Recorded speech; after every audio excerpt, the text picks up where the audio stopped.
पप्पू दवाई की दुकान पर गया और दुकानदार से बोला, भाई मदद चाहिए, करेगा दवाई वाला? हाँ हाँ क्यों नहीं। पप्पू ने अपनी जेब से शीशी निकाला, एक चम्मच भर कर दुकानदार को चटा दिया और पूछा, मीठा है क्या? दुकानदार बोला, नहीं तो। पप्पू बोला, बस यही पता करना था, डॉक्टर ने कहा था पेशाब टेस्ट करवाओ, कहीं शुगर तो नहीं है। एक फंक्शन चल रहा था। एक आयोजक ने देखा कि इनविटेशन से ज़्यादा लोग आए हैं। वो स्टेज पे गया और बोला, जो लड़की वालों की तरफ से है वो इधर एक साइड में आ जाए। 20-30 आ गए एक तरफ। जो लड़के वालों की तरफ से है वो भी उधर आ जाए। 30-35 लोग फिर आ गए। अब उसने एक डंडा लेके उन सबको, लड़की वालों एवं लड़के वालों को पीटना शुरू कर दिया। वो चिल्लाए, मार क्यों रहे हो? आयोजक बोला, कमीनो, गुप्ता जी की रिटायरमेंट पार्टी है। गली से एक भिखारी गुजर रहा था। एक घर का दरवाजा खुला था और अंदर एक बुढ़िया बैठी थी। उसे देख भिखारी बोला, खाने के लिए रोटी दे दो अम्मा। बुढ़िया बोली, रोटी तो अभी बनी नहीं है, बाद में आना। भिखारी बोला, ठीक है, ये लो मेरा मोबाइल नंबर, जब बन जाए तो मिस कॉल मार देना। ये सुन बुढ़िया के होश उड़ गए, पर बुढ़िया कहाँ कम थी। वो बोली, मिस कॉल क्या करनी, जब बन जाएगी तो व्हाट्सएप पे डाल दूंगी, वहीं से डाउनलोड करके खा लेना। यह सुनकर भिखारी बेहोश हो गया। एक पाकिस्तानी लड़के ने भारत के स्कूल में एडमिशन लिया। टीचर बोला, तुम्हारा नाम क्या है? लड़का बोला, अहमद।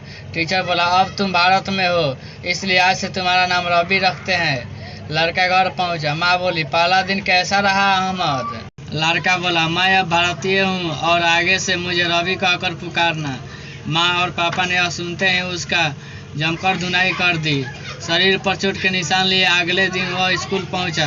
टीचर पूछा, क्या हुआ रवि? लड़का बोला, मेरे भारतीय बनने के 4 घंटे बाद ही मुझ पर 2 पाकिस्तानियों ने हमला कर दिया।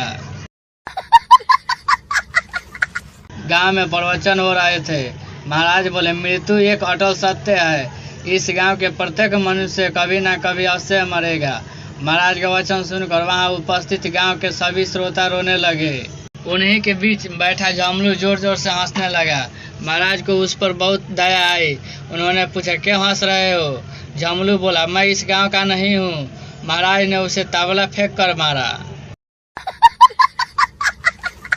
2 महिला एक पेड़ के नीचे बैठकर काफी देर से बातें कर रही थी। अचानक पेड़ से एक आम गिरा।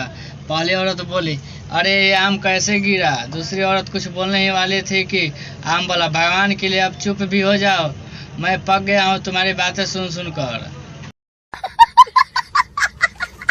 भयानक मजाक। एक बार एक पति और पत्नी बगीचे में हाथ डाले घूम रहे थे। उसी टाइम एक शरारती बच्चा वहां से गुजरा और बोला, अंकल कल वाली ये ज्यादा मस्त थी। पति 4 दिन से खाली पेट बगीचे में उस बच्चे को ढूंढ रहा है। हिसार में एक सिग्नल पर एक महिला की कार ग्रीन सिग्नल होने पर दोबारा स्टार्ट नहीं हुई। लोग पीछे से हॉर्न बजाने लगे। सिग्नल हरे से पीला और पीले से वापस लाल हो गया, लेकिन कार स्टार्ट नहीं हुई। लोग चिल्लाने लगे। तभी हरियाणा पुलिस का ट्रैफिक हवलदार रामफल वहां पहुंचा और उस महिला ड्राइवर से बड़ी ही विनम्रता से पूछा, मैडम आपको कोई सा भी कलर पसंद नहीं आया क्या?